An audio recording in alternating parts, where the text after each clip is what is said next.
اللہ الرحمن الرحیم اللہم صلی علی محمد النبی الامی وعلی آلہ وسلم تسلیما۔ مسلمان ایک دوسرے کی تقویت کا ذریعہ۔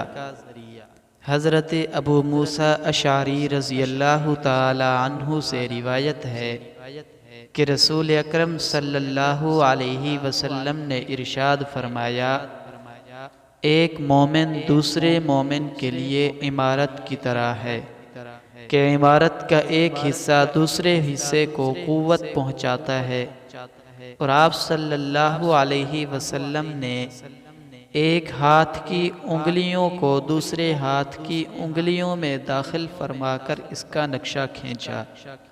صحیح البخاری۔ اللہ پاک پوری امت مسلمہ کو ایک دوسرے کی مدد کرنے والا بنائے۔